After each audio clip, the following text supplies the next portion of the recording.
안녕하세요. 호주부동산TV 모니카입니다.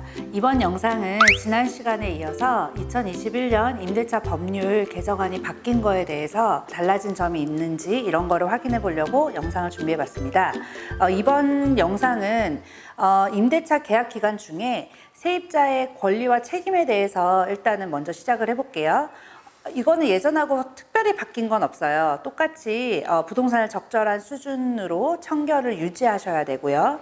그 다음에 부동산에 손상을 가하지 않으셔야 되고요. 이건 뭐 당연한 거고, 또 이사 갈 때 보증금을 모두 돌려받지 못할 수도 있다는 거는 알고 계셔야 될 것 같아요. 그래서 물론 다 돌려받는 분들도 있는데, 예. 그리고 그 주위에 뭐 이웃들과 이런 사생활을 존중하거나 이런 내용도 사실 똑같은 뭐 예전하고는 특별히 바뀐 건 없고요.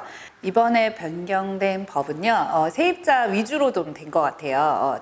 집주인보다는. 그래서 이 노출된 그 벽돌이나 콘크리트 벽 외에 그 그림이나 이런 거를 걸 수 있는 나사나 고리 같은 거, 이런 거를 뭐 받침대 설치나 이런 거는 가능합니다. 가능하고, 또 물 전략을 위해서 샤워헤드를 교체할 수도 있습니다. 이런 거는 예전 그 샤워헤드를 보관한다는 조건의 하에서 이런 거는 교체할 수 있고요. 그 다음에 블라인드나 끈거리 설치 이런 거 당연히 할 수 있고요. 그리고 만일 세입자가 집주인한테 합의하지 않고 변경된 게 있으면 그 변경됐다고 얘기를 하고 그 다음에 나가시기 전에 다시 제 위치로 돌려놓으면 되는데, 큰 변경은 하시면 안 되고요. 뭐 구조를 바꾼다거나 이런 거는 할 수 없어요. 그런 건 할 수 없지만 간단한 뭐 열쇠 고리를 바꾼다거나 문고리를 바꾼다거나 이런 거는 솔직히 개인의 취향대로 바꿀 수가 있겠죠.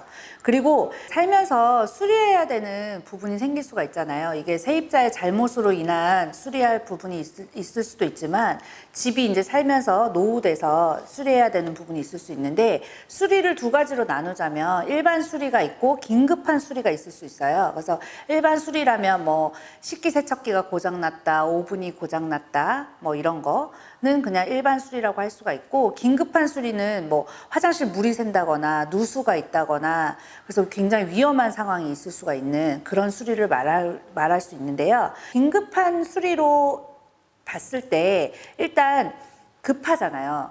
중개인이나 집주인이 연락이 그래도 안 될 경우에는 사실 먼저 수리를 할 수가 있고요. 그리고 예전에는 한 1,000불 정도의 수리를 해줄 수 있다라고 계약서에 대부분 돼 있었는데 2,500불로 바뀐 것 같아요. 그래서 최대 2,500불까지는 세입자가 스스로 수리를 진행하기 위해서 지불을 할 수가 있습니다. 그리고 그 양식을 인보이스나 여러 가지 양식을 집주인이나 중개인에게 제공을 해야 되고, 요 입금을 7일 안에 꼭 돌려받을 수 있는 요 시스템으로 바뀐 것 같고요. 이 모든 내용들은 다 문서화해야 합니다. 그래서 아무리 연락이 안 돼도 이메일이나 문자나 전화, 뭐 전화 통화로만 하면 안 되고요. 문자를 글로 남기시고 이메일을 보내서 항상 글을 남기시고 무슨 문제가 있는지 사진을 남기시는 작업이 좀 필요할 것 같아요. 네, 그리고 보통 계약을 1년으로 하거든요. 많이 대부분. 근데 계약이 종료가 됐다고 무조건 나가야 되는 건 아니고요. 계약서를 갱신할 수 있습니다.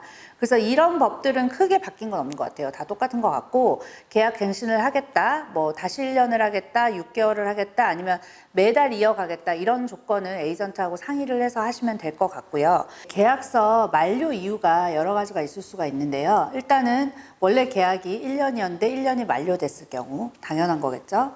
그 다음에 임대인이 임차인이 있는 집에 이제 들어가서 살아야 되는 상황이 있을 수가 있어요. 뭐 이머전시한 상황이 있을 수도 있고, 그 다음에 부동산이 갑자기 뭔가 문제가 생겼어. 더 이상 사람이 살 수가 없어요. 그래도 임차인을 안전하게 내보내야 되기 때문에 계약을 종료해야 되는 경우가 있을 수도 있고요.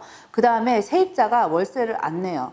그래서 퇴거 조치를 취해서 계약이 종료가 되는 경우가 있습니다. 근데 세입자가 중간에 나가기를 원할 수가 있잖아요. 이런 거는 계약서를 양도할 수가 있기 때문에 그런 거는 이제 중개인하고 집주인과 상의를 해서 이 양도를 할 수 있는 권한이 있는데, 이 양도를 못 구하고 세입자는 나가야 되고 이러면 사실 이 계약 계약을 다 이행하지 못했기 때문에 그 렌트비를 계속 내야 되는 경우가 생길 수가 있어요. 그러니까 이런 부분도 V캐시라는 재판소가 있기 때문에 적절한 비용을 서로 상의해서 중재해 주는 곳이 있거든요. 그래서 이런 부분은 뭐 어쩔 수 없는 부분이지만 어쨌든 V캐시라는 곳이 있고, 퇴거 조치를 하는 경우를 두 가지를 말씀드릴 수 있는데, 사실 퇴거 요청을 할 수가 있는 경우가 있고, 그러니까 임대인이 임차인을 퇴거할 수 있는 경우가 있고 안 되는 경우가 있어요. 퇴거할 수 있는 경우는 14일 동안 월세를 안 냈으면 퇴거 요청할 수가 있습니다. 그 다음에 임차인이 이웃들에게 피해를 줬거나 타인을 위협하는 경우, 이런 경우도 퇴거 조치할 수 있습니다. 그리고 청결을 유지하지 못했을 경우, 굉장히 뭐 문제가 있는 세입자들이 간혹 있거든요. 완전 집 주위를 쓰레기장으로 만들어버리는 세입자들이 있어요. 이런 경우도 퇴거 조치를 할 수가 있고요. 퇴거 요청을 못하는 경우가 있어요. 수리 요청을 했는데 뭐 안 해줘서 나는 이거는 안 해주기 위해서 나가야 된다, 이런 것도 안 되고요. 애완동물을 예를 들어도 안 되고요. 그 다음에 임대료 인상에 대해 의의를 제기해서 내보낼 수는 없습니다, 임대인이. 그래서 퇴거 요청이 되는 경우가 있고 안 되는 경우가 있고, 요거를 좀 자세히 알 필요가 있을 것 같고요.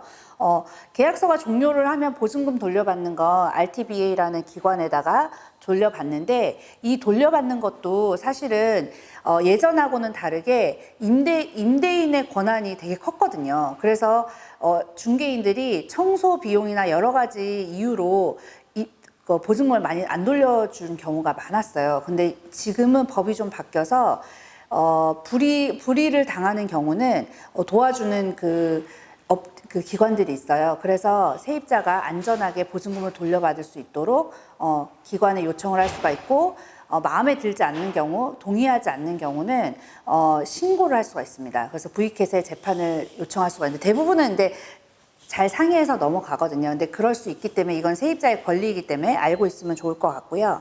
대부분 기본적인 그 법에 약간씩 변화가 많이 있었는데요. 이 모든 이번에 바뀐 이 법들이 예전에는 임대인을 위한 법이었다면 지금 이번에 바뀐 법은 세입자를 위한 법인 것 같아요. 그래서 세입자가 조금 더 유리하게 많은 법들이 조정이 된 것 같고요.